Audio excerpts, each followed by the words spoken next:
Waalaikumsalam warahmatullahi wabarakatuh. Nah, sebelum kita memulai pembelajaran pada pagi hari ini, alhamdulillah kita berdoa terlebih dahulu. Ketua kelas minggu ini.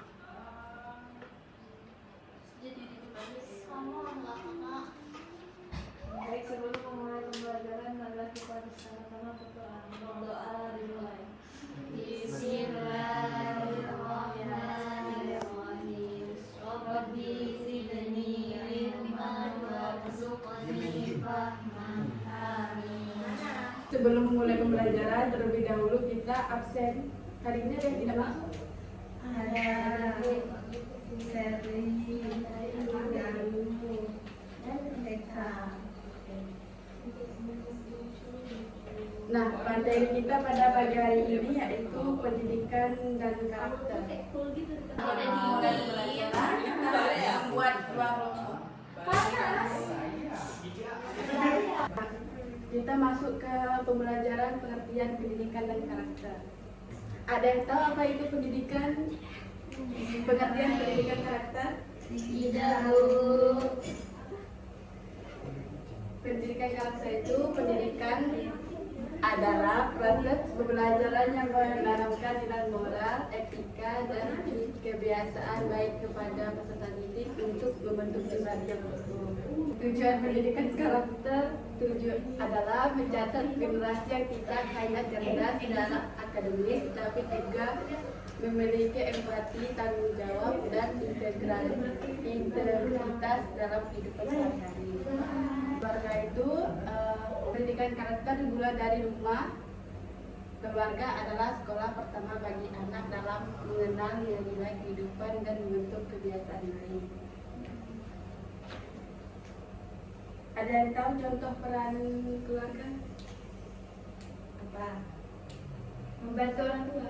Nilai-nilai dasar dalam pendidikan karakter, nilai-nilai seperti kejujuran, disiplin, kerja keras, rasa hormat, dan kepedulian sosial adalah fondasi utama dalam pendidikan karakter. Tantangan di era digital.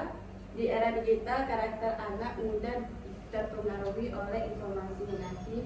Pendidikan karakter membantu menyaring pengaruh buruk dan memperkuat identitas diri. Tahu contoh tentang era digital apa aja? Contoh era digital, penggunaan media sosial. Ya. Wifi yang di mana-mana ada, Bu. Ya. Nah, selanjutnya ada integrasi dalam kurikulum. Pendidikan karakter harus terintegrasi dalam setiap mata pembelajaran, bukan hanya diajarkan secara teori tetapi juga dipraktikkan dalam kehidupan sekolah sehari-hari. Nah, di sini ada karakter anak yang harus dibentuk sejak dini. Di sini ada contoh gambar, rasa hormat, tanggung jawab, dan sopan santun, kualitas diri. Nah, kalian bentuk kelompok untuk jelaskan kesimpulan dari gambar tersebut. Kasih waktu 5 menit untuk mengerjakan tugas kelompok ini. Kepada kelompok 1 yang mau maju ke depan, Ini. Baiklah, saya dari kelompok 1 akan menjelaskan tentang gambar pada pada slide ini.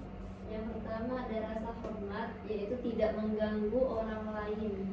Nah, contohnya di sini ada dua saudara yang sedang bermain. Jadi mereka tidak saling mengganggu atau bermain dengan mainannya sendiri, tidak saling berebutan. Ini juga termasuk rasa hormat adik kepada abang atau abang kepada adik. Terus yang kedua ada tanggung jawab. Ya, contohnya itu meminta maaf jika berbuat salah. Di sini gambar anak kecil digambar meminta maaf karena telah berbuat kesalahan kepada laki-laki yang digambar ini. Nah, itu yang saya dapat simpulkan. Terima kasih. Nah, nomor 2 ada yang mau maju? Saya. Ya. Dijelasin dulu. Nah, untuk barrier ini sopan santun itu memberi salam kepada orang yang lebih tua. Jadi tidak hanya sesama teman, adik atau kakak, dengan orang yang lebih tua juga kita harus mengucapkan salam. Terus yang kedua, kualitas diri, tidak mengumpat tutur kata yang baik. Nah, dalam berbicara kita juga harus sopan, apalagi bicara sama bu guru, nggak boleh pakai kau, harus pakai saya dan kamu. Begitupun juga dengan teman. Kesimpulannya adalah merupakan dua hal yang dapat dipisahkan. Pendidikan bukan hanya bertujuan memberikan pengetahuan, tetapi juga membantu kepribadian dan sikap anak agar menjadi manusia yang baik. Sekian pelajaran kita pada pagi ini. Ibu akhiri dengan wassalamualaikum warahmatullahi wabarakatuh.